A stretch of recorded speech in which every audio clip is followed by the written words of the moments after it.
Il y a au bout du vieux chemin de terre une maison dont les fenêtres n'ont pas reflété la lumière depuis des années. Les habitants du village disent qu'elle respire encore, que ses murs grincent comme une poitrine oppressée et que ses portes soupirent sous le poids d'un secret trop ancien pour être dit à voix haute. On l'appelle simplement la maison aux fenêtres fermées. Armand, un jeune homme à l'air fatigué de vivre, s'était toujours senti attiré par cette demeure. On lui avait répété 100 fois de ne jamais s'en approcher, mais plus les avertissements s'accumulaient, plus son désir de franchir le seuil grandissait. Ce soir-là, poussé par une colère sourde et une solitude lourde, il décida d'y entrer.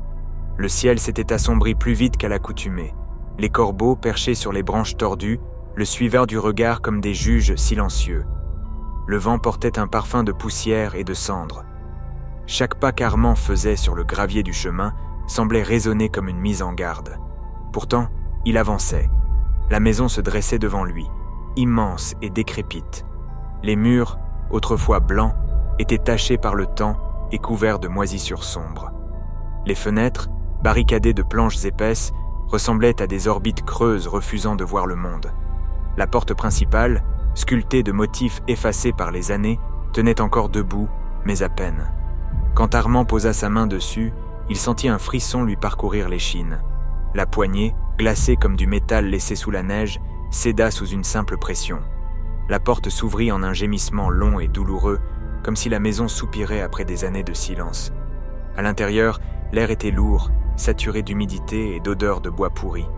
La poussière volait en nuages gris, éclairés par les rares rayons de lune filtrant à travers les fissures. Les meubles étaient encore là, une table bancale, des chaises brisées, un miroir fendu au mur. Mais ce qui frappa Armand, c'était cette impression étrange que tout avait été abandonné en hâte.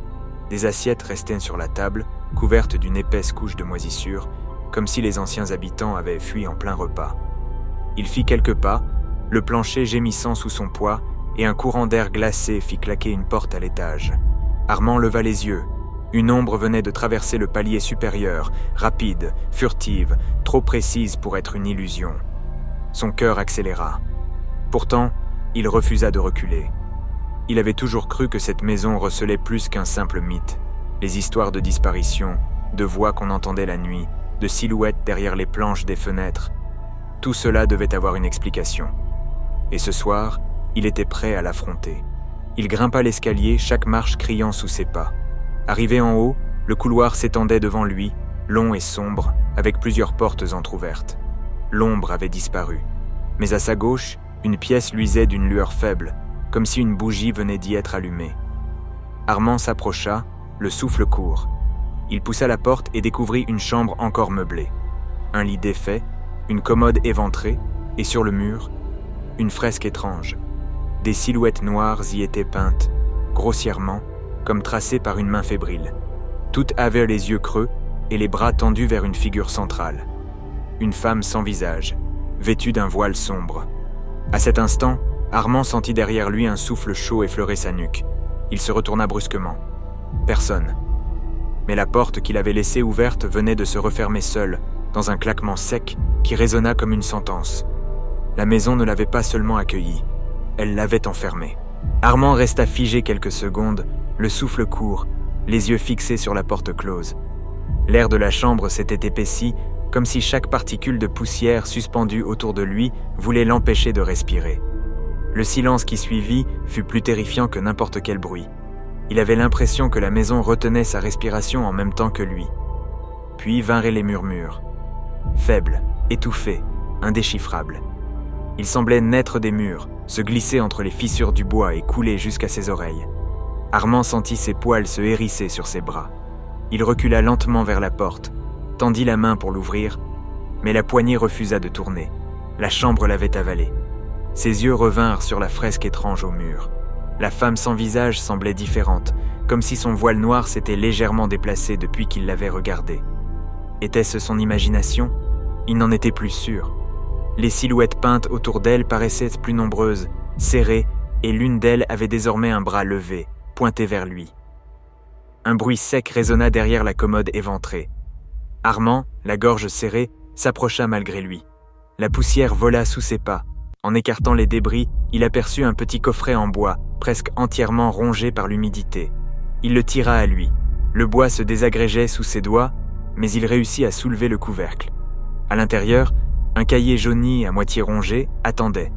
La couverture portait un symbole gravé au couteau, un cercle brisé par une ligne verticale. Tremblant, Armand l'ouvrit. Les pages, couvertes d'une écriture hâtive, racontèrent l'histoire d'une famille autrefois installée ici.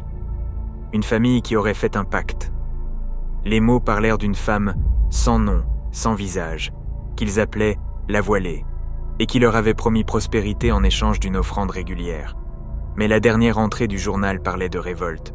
« Nous refusons. Nous ne donnerons pas l'enfant. Qu'elle vienne nous chercher si elle l'ose. » La page suivante était couverte de taches sombres, comme du sang séché. Armand referma brusquement le cahier. Une sensation glacée se répandit dans son dos. En se retournant, il vit que la fresque avait changé encore une fois.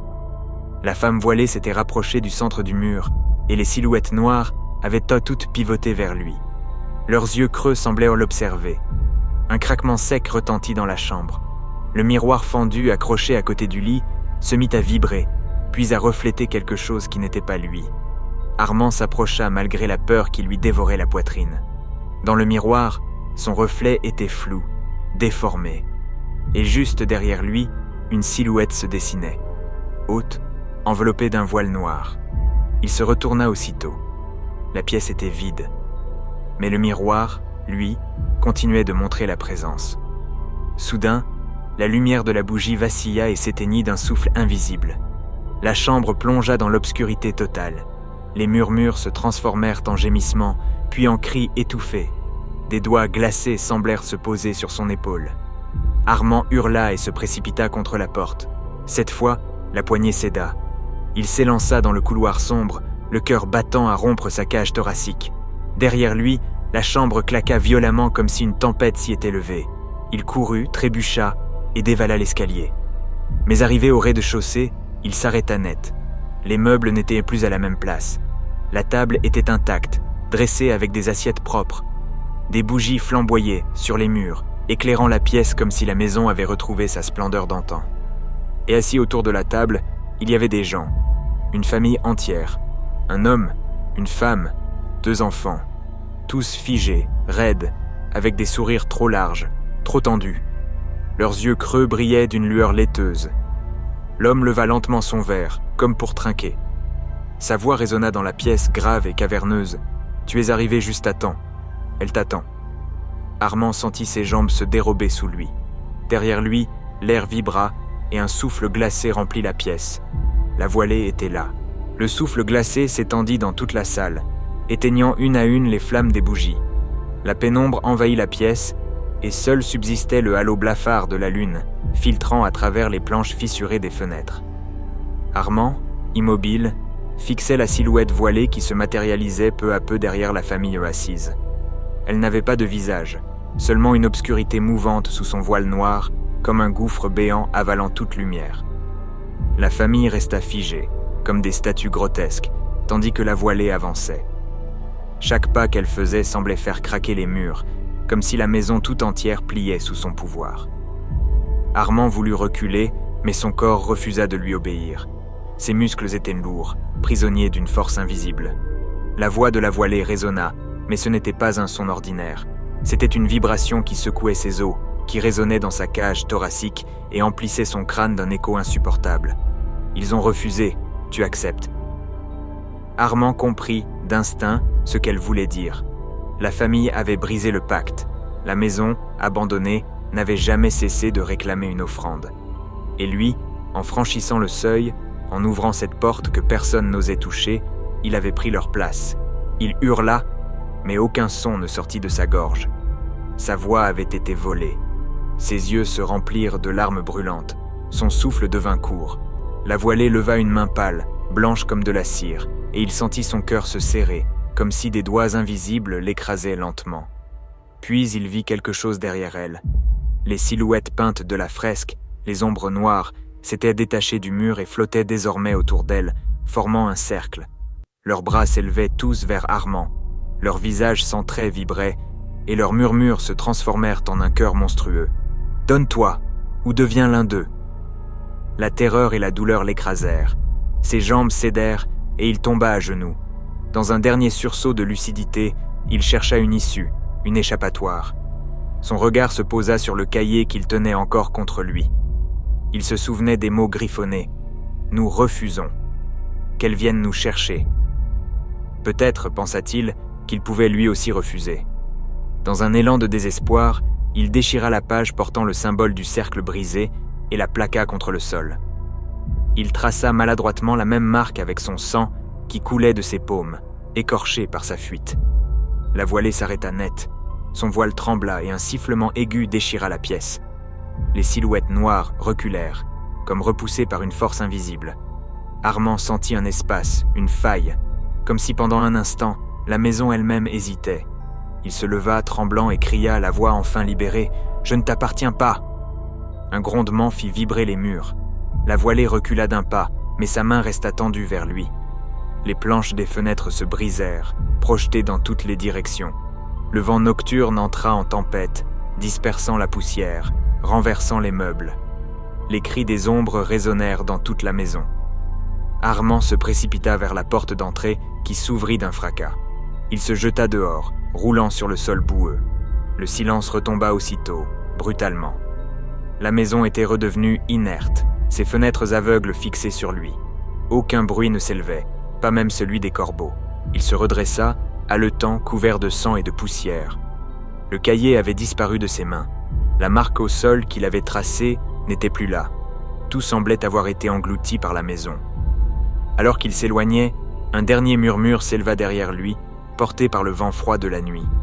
Ce n'était pas une menace, c'était une promesse. « Nous attendrons !» Armand ne se retourna pas.